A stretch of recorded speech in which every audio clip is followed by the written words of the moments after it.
C'est votre invité ce matin, c'est Estelle Youssoufa, bonjour. Effectivement, bonjour Kamar et bonjour à tous. Effectivement, c'est Estelle Youssoufa, réélue Bonjour. dès le premier tour hier, députée de la première circonscription de Mayotte. Bonjour Estelle Youssoufa, merci d'être avec nous ce matin. Merci à vous, bonjour à tous. Alors le moins que l'on puisse dire, c'est que vous avez écrasé la concurrence. Selon les résultats provisoires, vous avez obtenu 79,5% des suffrages exprimés. Vous êtes d'ailleurs, Bruno l'a souligné dans la revue de presse, la députée la mieux élue de France.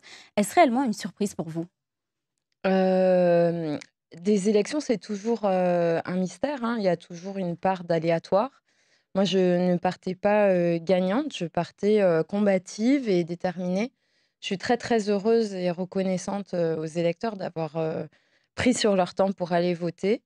C'est un vote de confiance, c'est un vote massif aussi pour faire taire mes adversaires et mes critiques. C'est aussi le résultat d'un travail, très patient, pendant mon mandat, mais aussi pendant la campagne. J'ai eu, la chance d'avoir une équipe de campagne qui a été très, très motivée, très efficace, que je remercie ici ce matin.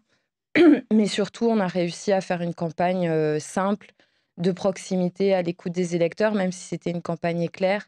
Je n'ai fait qu'un seul meeting qui était à Mgombani, sinon j'ai multiplié les rencontres, citoyennes pour écouter et on avait fait la même chose en 2022.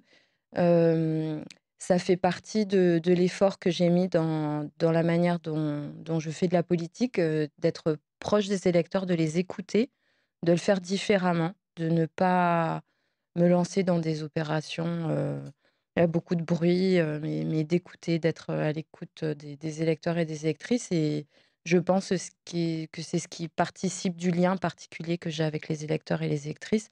Mais c'est vraiment, c'est quelque chose de que je pouvais pas imaginer et je je pense pas que je réalise toujours. Mmh. Vous parlez justement des J'en perds électeurs. mes mots, c'est pas On habituel. l'entend, voilà, c'est pas habituel. Donc vous parlez des électeurs, mais on peut dire aussi que quand même l'autre, gagnante de ce scrutin, c'est la forte abstention, quand même 60% dans la première circonscription. C'était 58,85 au premier tour en 2022. Vous l'expliquez comment? Je pense parce qu'il y avait moins de candidats, beaucoup moins de candidats, que la campagne a été courte. C'est Au deuxième tour, il y avait beaucoup plus de participation en 2022. Donc c'est vrai que le scrutin aussi a pas du tout eu la même résonance, que dans l'Hexagone où il y a eu un matraquage médiatique qui a été très, très important dans l'Hexagone, ce qui participe de la forte participation qu'il y a eu, dans notre pays. Mais je moi, j'ai entendu, hein, sur, les débriefs, sur votre antenne, hier, je pense que la manière de souligner la faible participation est aussi une manière de délégitimer mon élection, ce que je prends assez mal parce que les électeurs ont fait l'effort de se déplacer en masse et que certains voudraient, masquer leur défaite, avec ce type de commentaires que je trouve particulièrement déplacés. De leur part, s'ils n'ont pas réussi à faire bouger l'électeur, c'est leur problème, mais moi les miens étaient au rendez-vous et je leur dois beaucoup. Mmh. Hier soir, Daniel Zaïdani disait justement sur notre antenne que ce soit le MDM, les LR, le Rassemblement national ou encore les macronistes n'ont pas présenté de candidat dans la première circonscription, tout simplement parce que tous reconnaissent, votre travail. Vous en faites quelle lecture? C'est plutôt de la peur ou une forme de mépris pour, la première circonscription de Mayotte? Je comprends pas dans votre question pourquoi est-ce que ça peut pas être de l'adhésion? En fait, c'est quand même incroyable, ça fait, des années que je suis engagée pour Mayotte et il y a, dans votre bouche, mais aussi dans la bouche d'autres, une forme de mépris, quand j'ai entendu qu'on ne faisait pas de politique dans la première circonscription. Je dois faire du tricot, hein, en fait, je sais pas, je dois faire autre chose. Être élue, représenter Mayotte à l'Assemblée nationale, c'est quand même, beaucoup de travail. Faire bouger les lignes, obtenir une loi Mayotte, se battre, à l'international pour faire reconnaître Mayotte française. Si c'est pas de la politique avec un grand P, c'est-à-dire s'occuper des concitoyens et des concitoyennes, je sais pas ce que je fais. Et donc cette manière de dire que, c'est, un manque de légitimité, que c'est du désintérêt, parce que les citoyens adhèrent à ma manière de faire de la politique, c'est-à-dire de la proximité, de ne pas être attachés aux étiquettes partisanes, parce que les partis n'ont aucune réponse pour Mayotte, qu'ils ont fait preuve de complaisance, de malhonnêteté à certains égards. Je pense qu'il faut aussi entendre que, ce que je représente avec, les hommes et les femmes qui se sont engagés avec moi, c'est une nouvelle manière de faire de la politique, c'est une nouvelle force politique à Mayotte, c'est une demande de renouvellement Et certains élus qui refusent d'entendre feraient bien quand même d'écouter, parce que c'est un des aveux cinglants de leur manière de faire de la politique, de prendre les gens de haut, de mépriser les électeurs et les électrices. Et moi, je suis forte de ce vote massif pour dire qu'il faut que les choses changent à Mayotte. Et qu'on doit comprendre que quand on est dans une telle situation, qu'on est aux affaires depuis plus d'une décennie pour certains, on ferait mieux de se regarder dans le miroir et de se poser des questions au lieu de venir cracher dans mon assiette. Et sur les électeurs de la même manière, parce que quand j'ai autant de voix, c'est bien qu'il y a quelque chose qui est plus que de l'adhésion. C'est aussi une manière d'envoyer un message aux autres élus. Et je trouve, c'est pas simplement sur le fait que j'ai réussi une campagne qui est quand même historique. Hein. J'ai du mal à, c'est pas de l'orgueil ce que je vous dis. C'est une manière aussi qui est méprisante pour le travail des uns et des autres, celui de mon équipe, de mépriser comme ça la victoire qu'on a eue. Pendant la campagne, vous avez dit que vous ne voulez pas trop vous mêler donc de la deuxième circonscription. Maintenant Oui, mais vous allez que toujours m'y amener. vous Je vous êtes vois élu, venir, je vous vois venir. est-ce que vous pouvez nous dire si vous préférez travailler avec Mansour Kamardine ou Mouchia Bamana? La famille Bamana, le papa Bamana, feu Younoussa Bamana, l'ancien président du conseil départemental, était mon parrain. C'était le meilleur ami de mon père et j'ai grandi avec lui. Madame Bamana est ma voisine. Les gens ont déjà vu sur Facebook que nous étions proches. J'ai beaucoup d'amitié pour elle. Je reste éloignée de la circonscription sud, mais je vois bien qu'il y a une tendance et qu'elle signifie quelque chose. Donc, est-ce que Je viens de vous... vous répondre, ma chère. On va passer à l'autre question. Donc, le Rassemblement national semble en route pour la majorité selon les premières projections donc, de l'Institut IFOP. Donc, à prendre avec des pincettes puisque les configurations du second tour dépendront des désistements et des consignes des votes des partis arrivés troisième. À ce sujet, est-ce que vous considérez le Rassemblement national comme un danger ou, par exemple, si vous êtes courtisé par le RN, la gauche ou les macronistes, vers qui votre cœur balancera? C'est pas une question de cœur. Moi, mon cœur, c'est Mayotte, point. J'ai pas de passion pour les partis politiques. Je pense qu'ils sont complètement obsolètes. C'est pas le sujet, que ce soit au niveau local ou national. Le sujet, pour moi, c'est qui est au gouvernement et avec qui il faut travailler pour faire avancer les dossiers de Mayotte. Vous voyez, ce que je trouve un peu dommage dans cet échange, c'est que moi, je continue mon mandat. Je me remets au travail dès ce matin. On doit parler de On va y arriver, Madame l'épidémie de Estelle choléra. Youssoufa. On Pardon, va je vais parler terminer. Non, je du vais programme. terminer, en fait, ma réponse. C'est que il y a l'épidémie de choléra, vous voyez. Il y a comment est-ce qu'on va réussir à faire la rentrée à Dzoumogné avec des classes en moins, alors qu'il y a de plus en plus d'élèves. Il y a le droit de retrait des soignants à Kahani parce que la violence est telle que pour eux, c'est impossible de travailler. Il y a, c'est pas parce qu'il y a eu la campagne en fait que nos problèmes se sont arrêtés. Hein. On a de moins en moins d'eau, donc j'ai du mal à voir comment on va tenir cet été. Et en fait, cette question, elle dépasse largement les clivages partisans et qui sera désigné à Paris. En plus, c'est d'autant plus impossible pour moi de vous répondre que les alliances, les ralliements vont se faire dans les jours qui viennent dans l'Hexagone et c'est ce qui va dessiner l'Assemblée.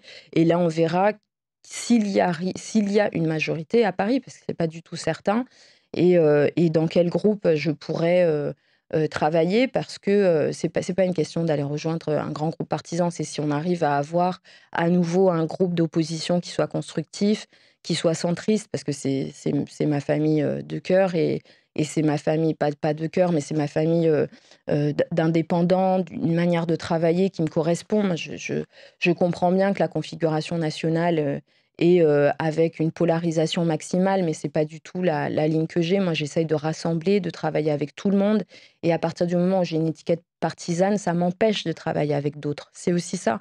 C'est de pouvoir avoir des élus de tous les bords ici qui me soutiennent et qui viennent à mes meetings, à mon meeting. C'est bien parce que je travaille avec tout le monde et ils peuvent le faire, ils s'y sentent autorisés parce que ils ont comment dire, la certitude que je n'ai pas cette étiquette. Donc c'est difficile pour moi de vous répondre et effectivement, je vais regarder attentivement, mais je pense que ça va se décider au lendemain du Hmm. deuxième tour. D'accord. Justement, on va venir donc à tous les mots de Mayotte qui ne sont toujours pas réglés. Vous allez vous atteler à quel premier ou lesquels dossiers en Aujourd'hui, il y a une priorité? réunion sur le droit de retrait, pour, les soignants, à Cahagni, même si c'est pas dans ma circonscription, mais de manière générale, la sécurité des soignants est un sujet, pressant et puis, j'avais, commencé des recherches pour trouver le moyen de faire produire les vaccins pour, le choléra dans les plus brefs délais. Donc, je vais envoyer les données au préfet et au gouvernement, enfin, ou plutôt à l'Élysée, puisque, le président reste toujours en fonction pour, leur demander d'accélérer pour la livraison de vaccins anti-choléra pour qu'on puisse avoir une vaccination massive pour les volontaires qui le souhaitent, ici à Mayotte. Ça me paraît être, la première des urgences, mais enfin le travail, reprend et tant mieux parce que je pense que c'est important qu'on s'y mette. On a déjà perdu beaucoup de temps avec cette, dissolution. Tout est en suspens, hein. À Paris, il y a Mmh. absolument rien qui se fait, alors que pour nous, on le voit, la situation, ne fait qu'empirer. Et je vais en venir à la crise de l'eau. Ouais. Les tours d'eau continuent. Vous, Ah mais même c'est pire qu'avant parce qu'en mmh, fait, il y a les tours annoncés et puis il y a de plus en plus d'incidents sur le réseau. On le voit, hein, il y a beaucoup de coupures, qui sont pas annoncées, qui sont accidentelles, mais qui sont longues. et qu'est-ce que vous allez faire pour, Et les Mahorais qui attendent beaucoup de vous? moi je vais retourner à Paris et en fait, demander au gouvernement de reprendre, les distributions d'eau et la suspension des factures parce qu'en fait, c'est là je mais on est à début juillet et on est déjà à beaucoup, beaucoup de coupures, en fait. La SMAE sauve les apparences parce qu'elles ne sont pas annoncées, mais je pense qu'en coupure effective, on n'est pas loin du niveau de l'année dernière à la même date. Donc c'est quand même, assez négatif. Ça augure mal du reste, de la saison sèche. Donc effectivement, je suis très inquiète. Donc vous savez, je rentre à Paris, je vais travailler, mais tant que le nouveau gouvernement n'est pas formé, je ne pourrai pas avoir de réponse. Et c'est en ça que pour nous, c'est quand même particulièrement difficile. Cette tension politique, au niveau national, elle fait qu'on est avec, par exemple, un préfet qui avait prévu l'évacuation, des migrants qui sont autour de Cavani et cette opération ne peut pas avoir lieu tant que les consignes ne sont pas données avec de la clarté au niveau du gouvernement. Et moi, effectivement, la situation à Cavani, elle est insupportable. C'est pas possible, on peut pas continuer. Ça fait maintenant plus d'1 an que les migrants sont massés à Cavani. C'est invivable pour les riverains. C'est, une Et vous situation avez qui est quoi en tête dangereuse en pour, termes de résoudre le ben, problème? moi j'avais beaucoup poussé pour, Wuambushu 2, s'il faut Wuambushu 3 ou quel que soit le nom que le gouvernement va trouver.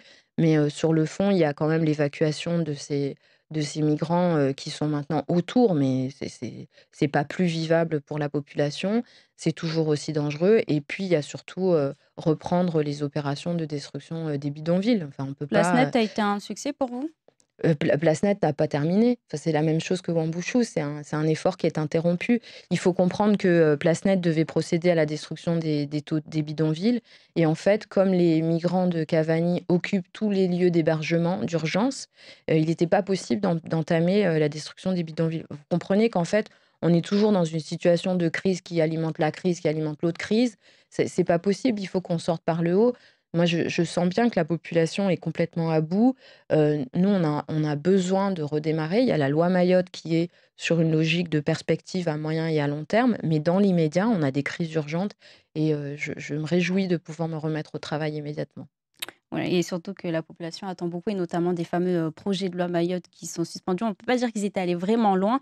Vous, maintenant avec, tout le travail, parlementaire, là, il faut tout refaire ou Non, non, non, non, non, il faut pas tout refaire, hein. On va voir, ce que le nouveau gouvernement, dira, mais on a déjà, moi j'ai des dizaines de pages d'amendements et d'éléments, réglementaires, on les normatifs, déterre, mais on les législatifs. déterre comment un peu ces 2 projets de loi Mayotte? Mais ils sont pas enterrés, ils ont été demandés par le président de la République qui reste en fonction.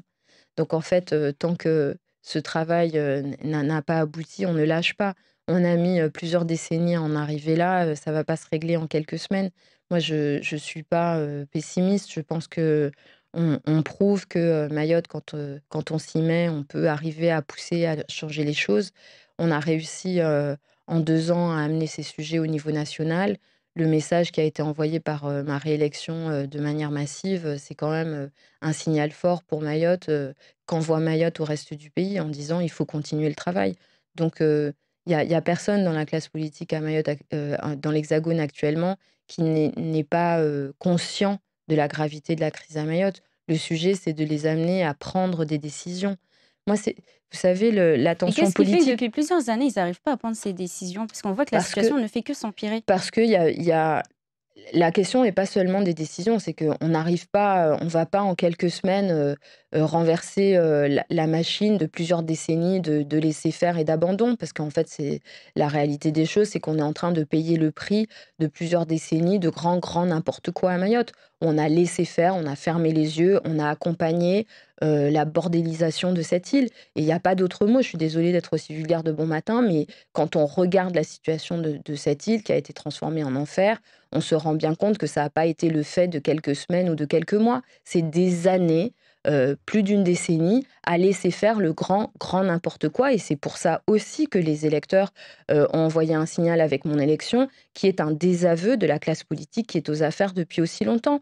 Il y a quelque chose qui est quand même pourri ici. Il y a quelque chose où il faut s'interroger sur comment se fait-il qu'on arrive à un tel niveau, blâmer l'État. Oui, qui a une grande part de responsabilité, c'est important, et chacun doit prendre ses responsabilités, mais il faut aussi qu'on examine ce qu'ont fait les uns et les autres au vu et au su de tous. Quand on est avec une corruption telle au niveau du syndicat des eaux, c'est assez facile de nous dire oui, l'État doit, l'État peut, mais enfin, c'est nos élus qui siègent au syndicat des eaux. Et qu'est-ce qu'ils ont fait? Moi, je défends bec et ongle le fait qu'il faut mettre le syndicat des eaux sous tutelle pour que les projets puissent avancer et qu'on nettoie les écuries d'Augia, c'est-à-dire qu'on lutte contre la corruption qu'il y a ici. Et c'est un message très important que les électeurs soutiennent et auquel ils répondent massivement, parce que la corruption, c'est pas de l'argent magique, hein, c'est notre argent qui devrait aller dans des projets. Moi, je dis souvent, et à Paris, je ne demande pas plus d'argent pour Mayotte. Je dis que cet argent doit être contrôlé et aller là où il est destiné. Mayotte n'a pas les moyens de se payer la corruption qu'on a. La Mayotte n'a pas les moyens que des personnes se mettent des dizaines de millions d'euros dans la poche plutôt que de construire un système de production d'eau potable et d'assainissement. Voyez? Et là, on le paye tous. Mais à un moment, il faut aussi se poser la question, comment est-ce que certains se payent des meetings pharaoniques? Comment est-ce que certains se payent des manzarakas pharaoniques? Comment est-ce que certains se payent des 4x4 neufs tout le temps? Et on voit que la justice commence à travailler, et il est temps. Mais c'est pas juste un travail de justice, parce que le mal est déjà fait quand ça passe au tribunal. Ce qu'il faut, c'est que nous tous, on se remette en question, et j'espère participer avec toutes celles et ceux qui me soutiennent à cette remise en question de Mayotte, qui veut sortir du trou, et on doit se regarder en face et prendre nos responsabilités.